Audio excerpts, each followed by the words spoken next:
അല്ലാഹുവിന്റെ ഹബീബായ റസൂലുള്ളാഹി സ്വല്ലല്ലാഹു അലൈഹി വസല്ലമ തങ്ങൾ പറഞ്ഞത്, ഒരു സത്യവിശ്വാസിയെ സംബന്ധിച്ചിടത്തോളം അവർക്ക് എല്ലാം പ്രാർത്ഥനയാണ്. ഏത് പ്രതിസന്ധി വന്നാലും അല്ലാഹുവിനോട് ദുആ ചെയ്യാനാണ് പറഞ്ഞത്. ഞാൻ നിങ്ങളോടൊരു കാര്യം പറഞ്ഞു തരട്ടെ. റസൂലുള്ളാഹി സ്വല്ലല്ലാഹു അലൈഹി വസല്ലമ തങ്ങൾ ഗുഹയിൽ പെട്ടുപോയ 3 ആളുകളുടെ ചരിത്രം നമ്മോട് പറഞ്ഞു തന്നിട്ടുണ്ട്. ഓർക്കുന്നുണ്ടോ? ഗുഹയിൽ പെട്ടുപോയ 3 ആളുകൾ. എന്താണ് ആ 3 ആളുകൾ ചെയ്തത്? അവരിങ്ങനെ യാത്ര ചെയ്യുമ്പോൾ വിശ്രമിക്കാൻ വേണ്ടി ഗുഹയുടെ അകത്തേക്ക് കയറി. അപ്പോഴാണ് വലിയ ഒരു പാറക്കല്ല് ഉരുണ്ട് വന്നിട്ട് അവരുടെ ഗുഹാമുഖം അടച്ചത്. ഗുഹാമുഖം അടഞ്ഞു. വെളിച്ചമില്ല, വായുവില്ല. ഇനി എന്താ ചെയ്യുക? 3 ആളുകളും അവരുടെ കൈ ഉപയോഗിച്ച് ശക്തമായി തള്ളി നീക്കാൻ ശ്രമിച്ചു. പക്ഷേ ആ പാറയെ അനക്കാൻ 3 ആളുകൾക്കും കഴിഞ്ഞില്ല. 3 ആളുകൾ അവരവരുടെ കൈകൾ ഉപയോഗിച്ച് ശക്തമായി തള്ളി നീക്കാൻ ശ്രമിച്ചു. പക്ഷേ അവരെ കൊണ്ട് ആ പാറയെ അനക്കാൻ കഴിഞ്ഞില്ല.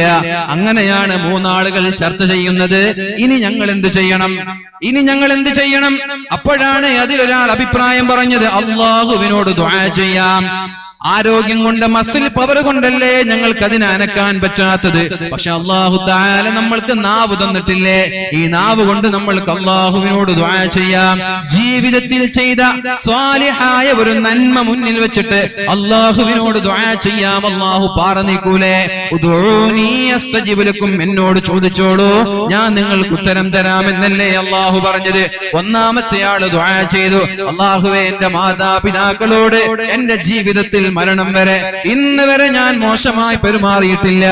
അവരോട് കാണിച്ച ആ അദബ് നിനക്ക് വേണ്ടിയാണെന്ന് നിനക്ക് തോന്നുകയാണെങ്കിൽ ഈ പാറയെ നീ നീക്കിത്തരണേ അല്ലാഹ്. 6 കൈകൾ വെച്ചിട്ട് തള്ളിയ പാറ നാവ് കൊണ്ട് നീക്കുകയാണ്, അത്ഭുതങ്ങൾ സൃഷ്ടിക്കുകയാണ്. അല്ലാഹുവേ, ഞാൻ എന്റെ മാതാപിതാക്കളോട് ജീവിതത്തിൽ മാന്യമായി പെരുമാറിയത് നിനക്ക് വേണ്ടിയാണെങ്കിൽ ഈ പാറയെ നീ നീക്കണം. പാറ നീങ്ങി, വെളിച്ചം വന്നു. പക്ഷേ അതിനിടയിലൂടെ കടന്നു പോകാൻ അവർക്ക് സാധിച്ചില്ല. രണ്ടാമത്തെയാള് ദുആ ചെയ്തു, അല്ലാഹുവേ, വ്യഭിചരിക്കാൻ എനിക്ക് അവസരമുണ്ടായി. വർഷങ്ങളായി എന്റെ കുടുംബത്തിലെ ഒരു പെണ്ണിനോട് എനിക്ക് പ്രേമമായിരുന്നു. അവളോട് എന്തെന്നില്ലാത്ത വികാരം എനിക്കുണ്ടായിരുന്നു. അവളുമായി കിടപ്പറ പങ്കിടണമെന്നുള്ള താല്പര്യമുണ്ടായിരുന്നു. അവളോട് ഞാൻ ആവശ്യപ്പെട്ടപ്പോൾ അവൾ സമ്മതിച്ചില്ല. വലിയ ഒരു ക്ഷാമം വന്നപ്പോൾ എന്റെ അടുത്തേക്ക് അവൾ വന്നിട്ട് എനിക്ക് പൈസ തരുമോ എന്ന് ചോദിച്ചു. 120 സ്വർണ്ണ ദീനാറാണ് ഞാൻ കൊടുത്തത്. എന്താണ് കരാർ എന്നറിയോ? കിടപ്പറ പങ്കിടണമെന്ന കരാറിൽ 120 ദീനാറാണ് ഞാൻ കൊടുത്തത്. പറഞ്ഞതുപോലെ അവളും ഞാനും ആരുമില്ലാത്ത ഒറ്റയ്ക്കൊരു മുറിയിൽ ഒരുമിച്ച് കൂട്ടിയപ്പോൾ വ്യഭിചരിക്കാൻ വേണ്ടി നിൽക്കുമ്പോഴാണ് പെണ്ണെന്റെ മുഖം നോക്കി പറഞ്ഞത്, യാ ഫതാ ഇത്തഖില്ലാഹ്, ഓ ചെറുപ്പക്കാരാ, അല്ലാഹുവിനെ പേടിച്ചോളണം ചെറുപ്പക്കാരാ. ഞാൻ ഗത്യന്തരമില്ലാതെ നിർബന്ധിതനായി ഞാൻ വന്നതാണ്. സാമ്പത്തികമായി വലിയ ആവശ്യമുള്ളത് കൊണ്ട് വന്നതാണ്. പക്ഷെ നിങ്ങൾ അങ്ങനെയല്ല. അല്ലാഹുവിനെ പേടിക്കണേ ചെറുപ്പക്കാരാ. ഉടനെ തന്നെ പേടിച്ചുകൊണ്ട് അവിടെ നിന്ന് ഇറങ്ങിപ്പോയി. നാട്ടുകാര് കാണുമെന്ന പേടിയല്ല, പോലീസുകാര് പിടിക്കുമെന്ന പേടിയല്ല. അല്ലാഹു ഇത് കാണുമല്ലോ, അല്ലാഹുവിന് ഇഷ്ടപ്പെടൂലല്ലോ. അല്ലാഹുവേ, അത് ഞാൻ നിനക്ക് വേണ്ടിയാണ് ചെയ്തതെങ്കിൽ ഈ പാറയെ നീ നീക്കിത്തരണേ അല്ലാഹ്. പാറ നീങ്ങി. ഒരൽപ്പം കൂടി വെളിച്ചം വന്നു, വായുവും വന്നു. പക്ഷേ അവർക്ക് കടന്നു പോകാൻ വഴിയില്ല. മൂന്നാമത്തെ ഒരാൾ അല്ലാഹുവിനോട് ദുആ ചെയ്യുകയാണ്, അല്ലാഹുവേ, എനിക്കൊരു ജോലിക്കാരൻ ഉണ്ടായിരുന്നു.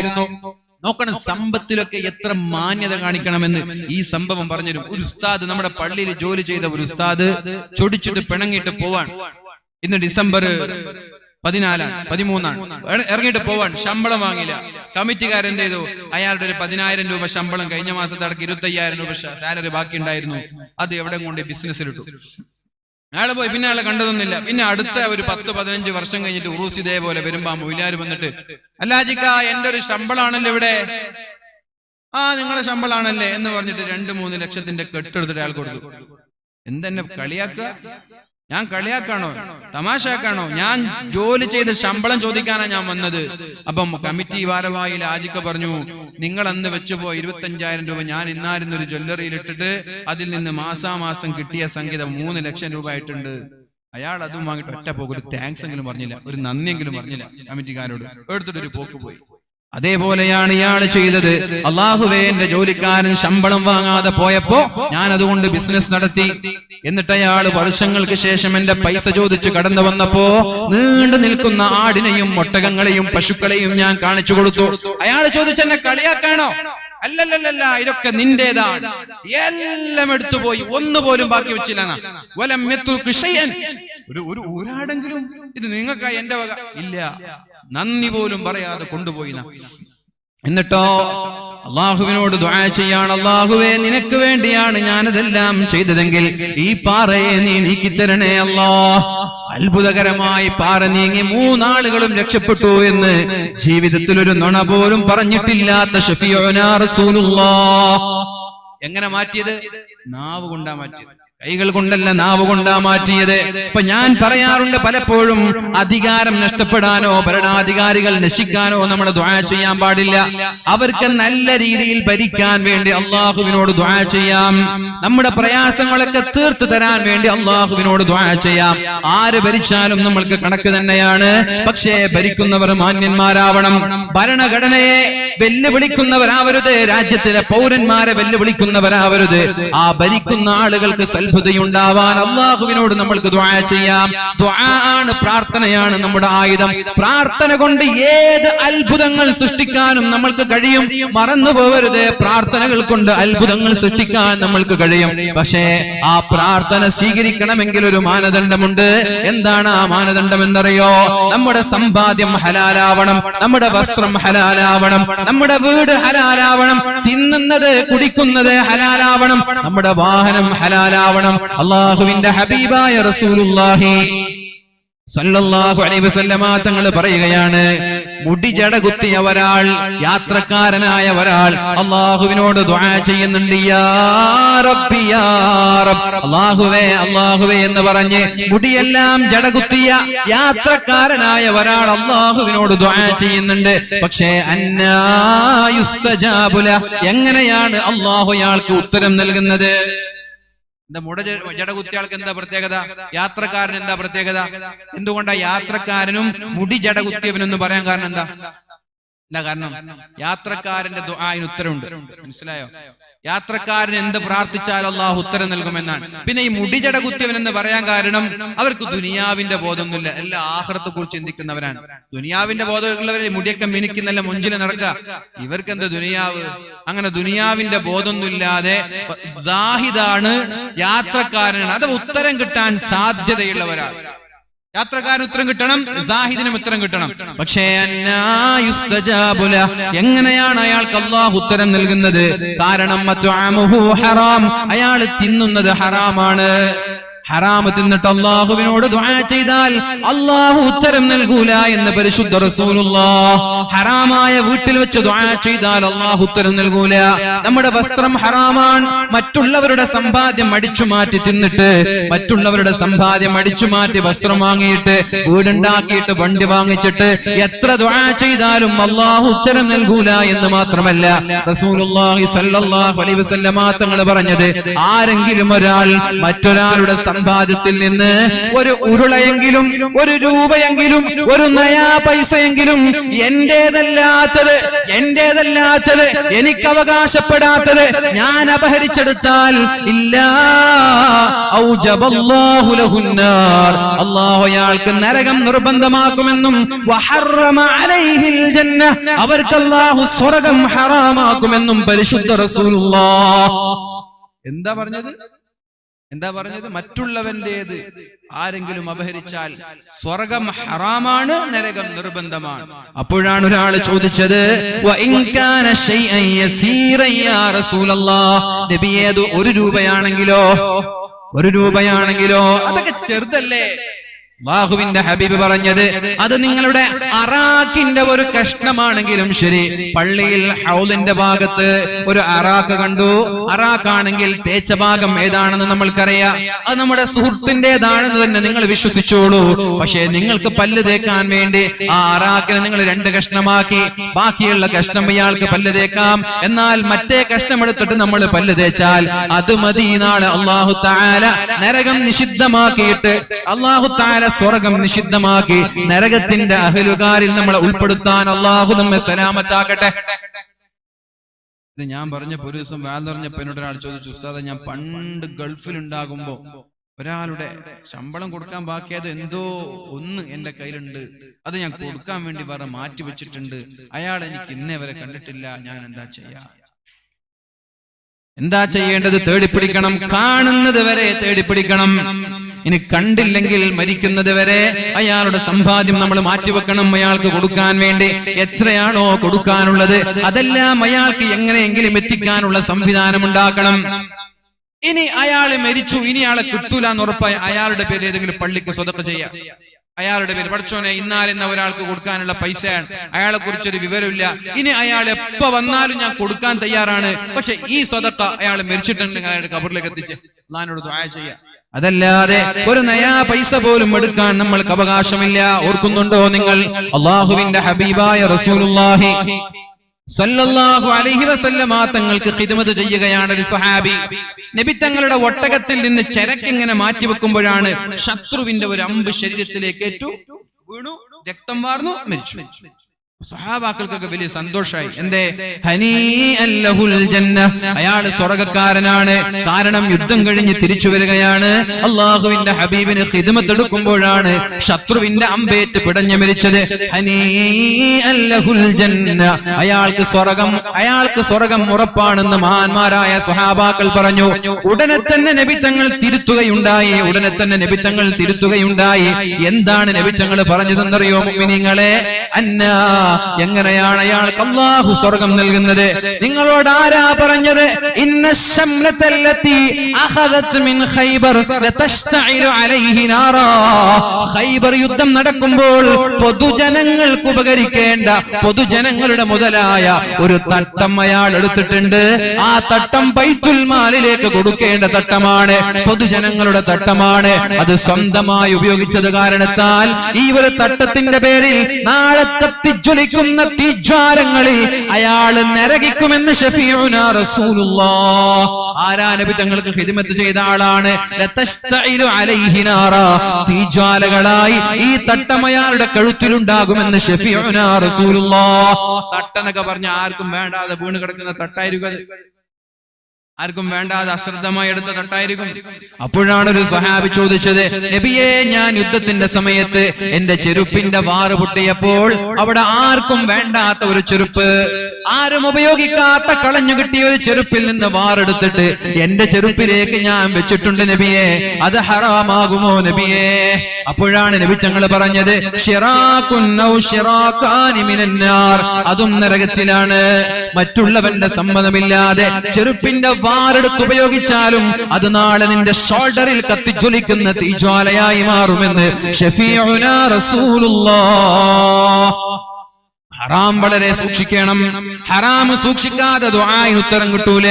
എത്ര പ്രാർത്ഥിച്ചാലും അല്ലാഹു ഉത്തരം നൽകൂല. അതുകൊണ്ട് ഒന്നാമതായി നമ്മുടെ സമ്പാദ്യം നമ്മൾ ഹലാലാക്കണം.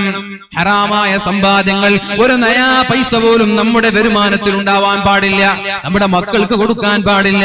കാരണം കുല്ലു ലഹ്മിൻ നബത മിൻ സുഹ്തിൻ ഫന്നാറു ഔലാബി, നമ്മുടെ മക്കളോ നമ്മുടെ ഭാര്യയോ നമ്മളോ ഹറാമിന്റെ ഒരു ധാന്യമണി തിന്നാൽ ഫന്നാറു ഔലാബി, ആ കുടുംബ സമേതം ഒന്നടങ്കം നാളെ നരകത്തിൽ കിടക്കുമെന്ന് ശഫീഉനാ റസൂലുള്ളാഹി സ്വല്ലല്ലാഹു അലൈഹി വസല്ലം. അപ്പോൾ ഒരു മുഅ്മിനിന്റെ ആയുധം എന്നുള്ളത് പ്രാർത്ഥനയാണ്. പ്രാർത്ഥനയ്ക്ക് ഉത്തരം കിട്ടണമെങ്കിൽ സമ്പാദ്യം ഹലാലാവണം. മഹാനായ സഅദ് റളിയല്ലാഹു അൻഹു അല്ലാഹുവിന്റെ ഹബീബിനോട് ചോദിച്ചത് ഓർമ്മയുണ്ടോ? നബിയേ, ഉദുഉല്ലാഹ, നിങ്ങൾ അല്ലാഹുവിനോട് ദുആ ചെയ്യണേ. അയ്യജഅലനി മുസ്തജാബ ദഅവ, അല്ലാഹു എന്ത് ചോദിച്ചാലും ഉത്തരം ലഭിക്കുന്ന ഒരാളായി മാറാൻ നിങ്ങൾ അല്ലാഹുവിനോട് ദുആ ചെയ്യണമെന്ന് സഅദ് റളിയല്ലാഹു അൻഹു അല്ലാഹുവിന്റെ ഹബീബിനോട് ആവശ്യപ്പെടുകയുണ്ടായി. എന്താ ചോദ്യം? എന്താ? ഇവിടില്ലേ ചോദ്യം? എന്താ? എന്ത് ചോദിച്ചാലും എനിക്ക് ഉത്തരം കിട്ടണം. അപ്പൊ എന്റെ ദുആഇന് ഉത്തരം കിട്ടുന്ന ഒരാളായി മാറാൻ നിങ്ങൾ അല്ലാഹുവിനോട് ദുആ ചെയ്യണമെന്ന് പറഞ്ഞു. അപ്പോഴാണ് റസൂലുള്ളാഹി സ്വല്ലല്ലാഹു അലൈഹി വസല്ലമ തങ്ങൾ പറഞ്ഞത്, അത്വിബ് മത്അമക തകുൻ മുസ്തജാബദ് ദഅവ, അത്വിബ് മത്അമക തകുൻ മുസ്തജാബദ് ദഅവ. നിന്റെ സമ്പാദ്യം ഹലാലാക്കണം. നീ തിന്നുന്നത് ഹലാലായാൽ അല്ലാഹു തആല നിന്റെ പ്രാർത്ഥനയ്ക്ക് ഉത്തരം നൽകുമെന്ന് ശഫീഉനാ റസൂലുള്ളാഹ്. അത്രത്തോളം കണിശമാണ്. തിന്നുന്നതും ജീവിക്കുന്നതും വീടും വസ്ത്രമൊക്കെ കർക്കശമായിട്ട് ഇസ്ലാം പറഞ്ഞു. ദുആ സ്വീകരിക്കണമെങ്കിൽ ഇത് നിർബന്ധമാണ്. ഒരണുമണി തൂക്കം ഹറാമുണ്ടെങ്കിൽ ദുആ അല്ലാഹു സ്വീകരിക്കൂല.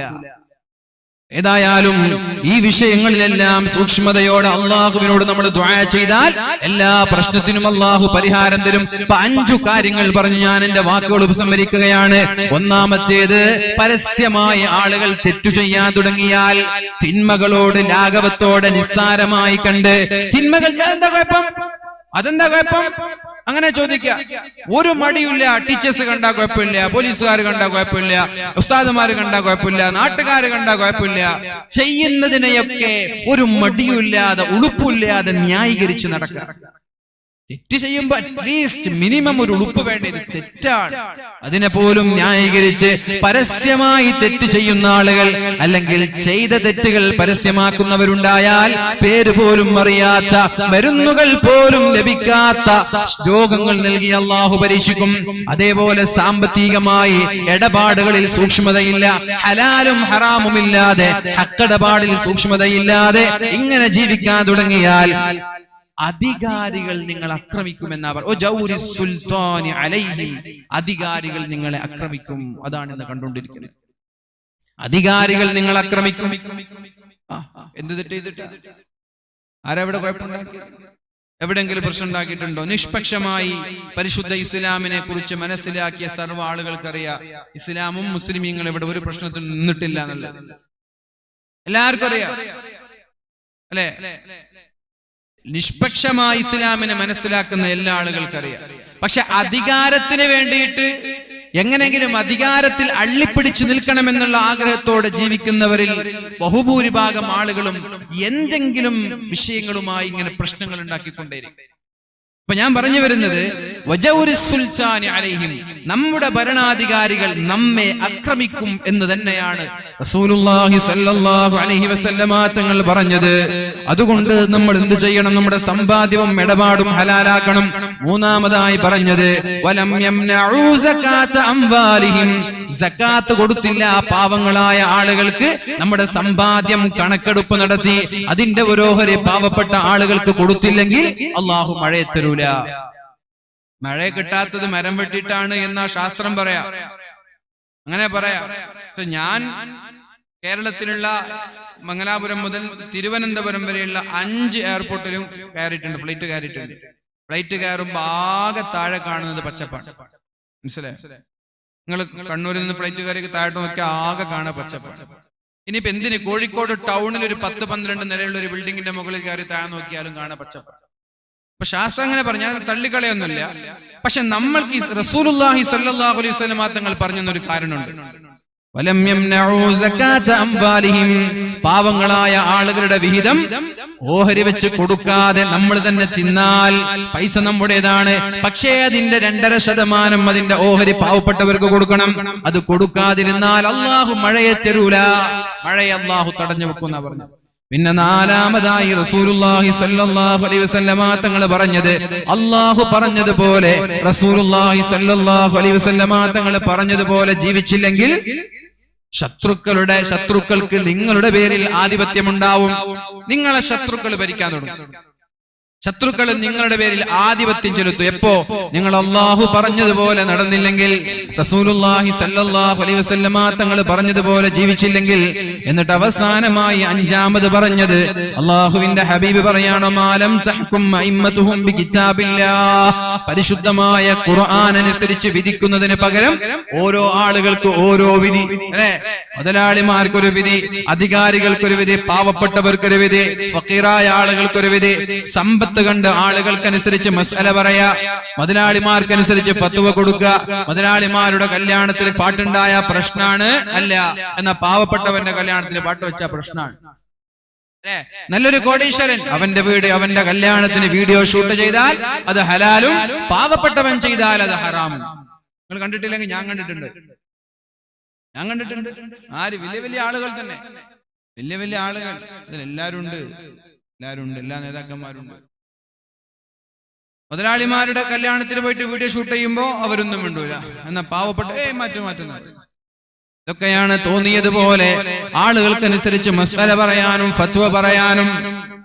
പരിശുദ്ധമായ ഖുർആനല്ല തീരുമാനം സ്വന്തമാണെങ്കിൽ സ്വന്തം താല്പര്യത്തിനനുസരിച്ചാണ് നിങ്ങൾ ഫത്വ പറയുന്നത്, ജനങ്ങൾക്ക് ഹുക്മ പറയുന്നതെങ്കിൽ അല്ലാഹുവിന്റെ ഹബീബ് പറയാണ്, ഇല്ലാ ജഅലല്ലാഹു ബഅസഹും ബൈനഹും, നിങ്ങൾക്കിടയിൽ തന്നെ അഭ്യന്തര കലാപങ്ങൾ ഉണ്ടാകുമെന്ന് ശഫീഉനാ റസൂലുള്ളാഹ് സ്വല്ലല്ലാഹു അലൈഹി വസല്ലം. അവസാനമായി ഒരൊറ്റൊരു ആയത്തോതി ഞാൻ എന്റെ വാക്കുകൾ ഉപസംഹരിക്കുകയാണ്. ബിസ്മില്ലാഹിർ റഹ്മാനിർ റഹീം. വഅദല്ലാഹു الذين آمنوا منكم وعملوا الصالحات. അല്ലാഹുവിന്റെ ഹബീബ് പറയാണ്, ഖുൽ, നബിയേ താങ്കൾ പറയണം, അത്തീഉല്ലാഹ്, നിങ്ങൾ അല്ലാഹുവിനെ അനുസരിക്കണം, വഅതീഉർ റസൂല, പ്രവാചകനെ നിങ്ങൾ അനുസരിക്കണം. ഫഇൻ തവല്ലൗ ഫഇന്നമാ അലൈഹി മാ ഹുമ്മില വഅലൈക്കും മാ ഹുമ്മിൽതും വഇൻ തുതീഉഹു തഹ്തദൂ വമാ അലർ റസൂലി ഇല്ലൽ ബലാഗുൽ മുബീൻ. വഅദല്ലാഹു الذين آمنوا منكم وعملوا الصالحات.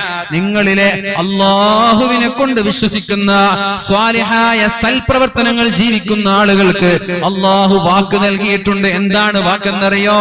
ലയസ്തഖ്ലിഫന്നഹും ഫിൽ അർളി കമസ്തഖ്ലഫല്ലദീന മിൻ ഖബ്ലിഹിം. നിങ്ങളുടെ പേരിൽ അധികാരം ചെലുത്തുന്ന ആളുകളെ മാറ്റിയിട്ട് നിങ്ങളുമായി സപ്പോർട്ട് ചെയ്യുന്ന ആളുകളെ അധികാരത്തിൽ കൊണ്ടുവരുമെന്ന്. തുർക്കി കണ്ടില്ലേ, അതാതുർക്കിനെ മാറ്റി ഉർദുഗാനെ കൊണ്ടുവന്നത്. അങ്ങനെ എത്രയോ രാജ്യങ്ങൾ. ഞാൻ പറയട്ടെ, ഏത് അധികാരികളായാലും സ്വാച്ഛാധിപതികളായാൽ അവർക്കൊരു പതനമുണ്ട് എന്ന് മനസ്സിലാക്കണം.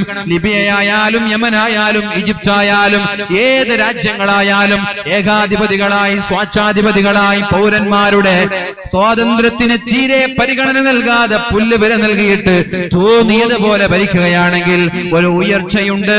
ആ ഉയർച്ച കഴിഞ്ഞാൽ പിന്നെ താഴ്ചയാണ്, പിന്നെ ഉയരൂല.